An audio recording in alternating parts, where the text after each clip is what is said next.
కూటమికి ఓటేసినందుకైతే అసలు ప్రజలు ఆ ఓటేసిన చేతులతో బూట్తో కొట్టుకుంటూ ఉండే పరిస్థితి అధ్యక్ష. 9 నెలల పాలన ఎలా ఉందంటే అప్పులు తెప్పలు అని చెప్పొచ్చు అధ్యక్ష. ఎందుకంటే ఈ రాష్ట్రానికి అప్పులు వచ్చాయి, ప్రజలేమో తెప్పలు పడుతూ ఉండే పరిస్థితి 9 నెలల్లో ఉంది అధ్యక్ష. అలాగే తీసుకుంటే రైతులు, విద్యార్థులు, మహిళలు, అన్ని వర్గాల వాళ్ళ జీవితాలు కూడా తలక్రిందులు అయిపోయాయి అధ్యక్ష. ఈ 9 నెలల పాలనలో తలక్రిందులు అయిపోయాయి అధ్యక్ష. కాంట్రవర్సీకి వెళ్ళకండి.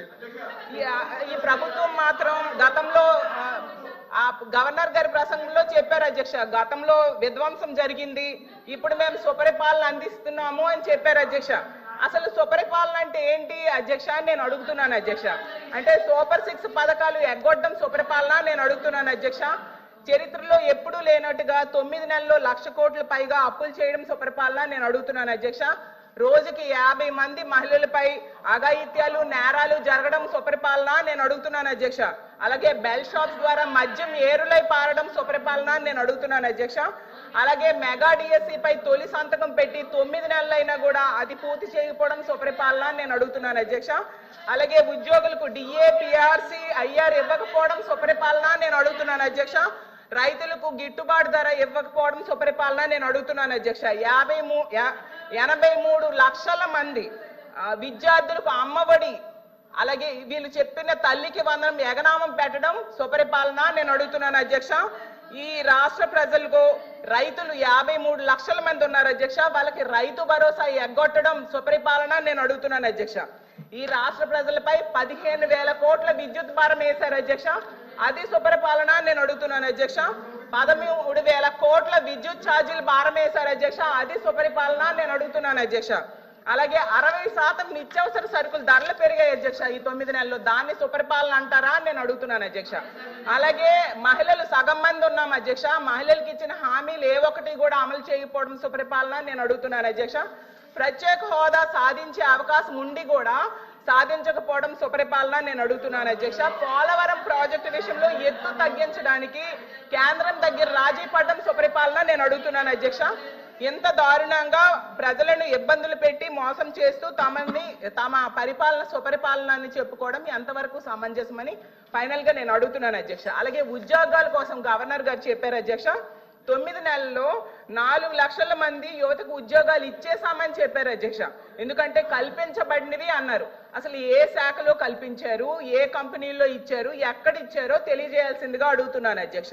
ఎందుకంటే పరిశ్రమలు గ్రౌండ్ అవ్వకుండానే ఉద్యోగాలు ఇచ్చేశారని ఎలా చెప్తారు అధ్యక్ష? 4 లక్షలు కాదు అధ్యక్ష, 9 నెలల్లో 4 ఉద్యోగాలు కూడా ఇవ్వలేదు అధ్యక్ష.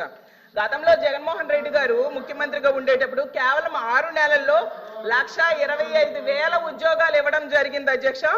అసలు చంద్రబాబు నాయుడు గారు అధికారంలోకి వచ్చాక తొలి సంతకం డిఎస్సి, మెగా డిఎస్సి మీద పెట్టారు అధ్యక్ష. 6 నెలల్లో మెగా డిఎస్సి చెప్పడం జరిగింది అధ్యక్ష.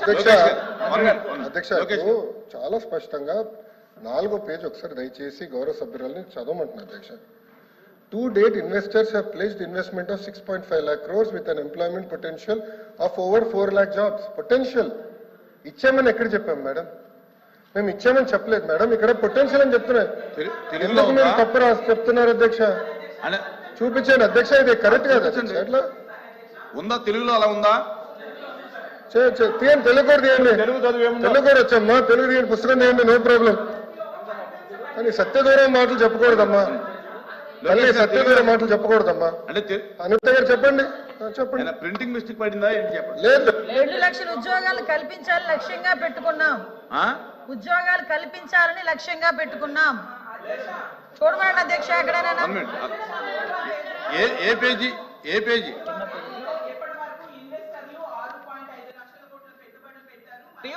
4 లక్షల మందికి ఉపాధి అవకాశాలు కల్పించబడినది స్పష్టంగా రాసుంది అధ్యక్ష. నేను అదే చెప్పాను అధ్యక్ష. నేను కంటిన్యూ చేస్తాను అధ్యక్ష.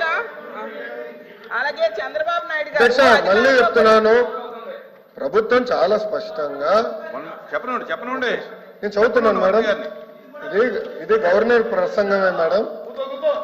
Page number 4. గురుగారు దళితులపైన ఎవరు దాడి చేశారో అందరూ తెలుసండి. కూర్చోండి, కూర్చోండి, కూర్చోండి, స్వామి కూర్చోండి, కోర్టుకి వెళ్ళారు మీరు. కూర్చోండి కూర్చోండి కూర్చోండి సార్. మాటలు పెద్ద చెప్పాల్సిన అవసరం లేదు ఇక్కడ. మీకు సంబంధం లేని సబ్జెక్ట్ ఇది. మీకు సంబంధం లేని సబ్జెక్ట్ ఇది. మేడం గారితో నేను మాట్లాడుతున్నా. నేను మేడం గారితో చర్చిస్తున్నా. మీరు దళితుల పైన మీరు దాడి చేసి కూర్చోండి కూర్చోండి ప్లీజ్ అందరూ దళితులు గుండు కొట్టించిన వ్యక్తి మీరు. మీరు మారుతారా? మీరు మారుతారా? మీరు మారుతారు అధ్యక్ష? మీరు ఎట్లా మారుతారు?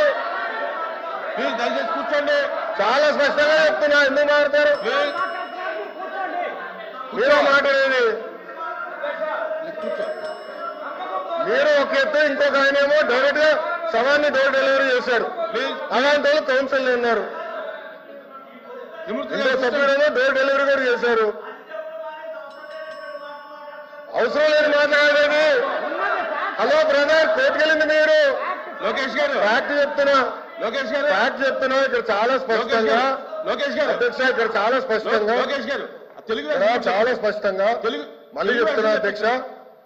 అధ్యక్ష నా దగ్గర ఇంగ్లీష్ ఉంది, నేను చదువుతున్నాను. మళ్ళీ తెలుగు చెప్తున్నా. To date investors are place investment. అరే ఇంగ్లీష్ మీడియం అని పొద్దు నుంచి ఊదరగొట్టారు. ఇంగ్లీష్ మీడియంలో చెప్తున్నారా భయ్? మీ సబ్జెక్ట్ లేరు. ఇంగ్లీష్ మీడియం గురించి ఊదరగొట్టారు కదా పొద్దున. మళ్ళీ ఇంగ్లీష్ మీడియం చదవలేరా? అరే పొద్దున ఇంగ్లీష్ మీడియం అన్నారు. అరే ఇంగ్లీష్ లో చెప్తే భయపడతారు. ఏ భాషలో చెప్పాలి బాబాయ్? గవర్నర్ గారు చదివింది ఇంగ్లీష్ లో. మీరందరూ బైకాట్ చేయకుండా కూర్చుని ఉంటే బాగుండేది. అరే అది కాదు భయ్, ఇంగ్లీష్ మీడియం చదవకూడదా? ఇంగ్లీష్ లో ఉందని చెప్పకూడదా? అరే మీరే ఇంగ్లీష్ మీడియం అని పెద్ద ఊదర కొట్టారు. నేను స్పీచ్ ప్రిపరేషన్ వెళ్ళినప్పుడు తప్పుడు చేసి ఇంగ్లీష్ మీడియం ఎత్తేస్తున్నాను కూడా మాట్లాడారు. ప్లీజ్ కూర్చోండి. మరి ఎట్లా బాబాయ్? తెలుగులో మాడితే తప్పంటారు, ఇంగ్లీష్ లో మాడితే తప్పంటారు. ఇంకే భాష మాట్లాడాలి? లోకేష్